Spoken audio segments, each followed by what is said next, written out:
Hello guys and welcome back to my channel, and today I'm going to show you how you can install mods on Gorilla Tag. So this is a very simple process. All you have to do is just simply go to the link given in the description box below. That will take you to the GitHub page of Monkey Mod Manager. So over here just simply scroll down and open Monkey Mod Manager exe. Just simply click on it and a download will pop up. Now just simply save a location where you want to download, and now just simply click on monkeymodmanager.exe. Now a download pop-up will open up.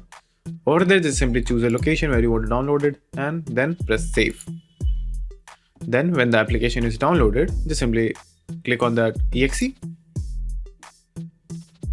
and that's it. It should directly take your file path for the Gorilla Tag, but for some reason if you are unable to see your file path over here, just simply click on the two dots icon over here. Then go to the location manually where your Gorilla Tag is installed. Like for example, mine is in drive F. So I will just simply click on it, then Steam Library, then Steam Apps, then Common, then Gorilla Tag, and then just double click on Gorilla Tag. Now over here, as you can see, there are already a bunch of mods which you can use, like Air Jump, Dash Monkey, Grave Monkey, Iron Monkey, Mary Poppins, and a lot more.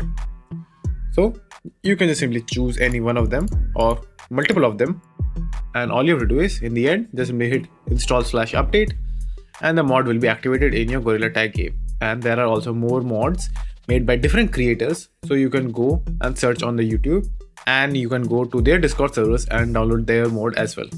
So this is the basic of how you can use mods in Gorilla Tag. So thank you for watching, and do like and subscribe to my channel, and take care.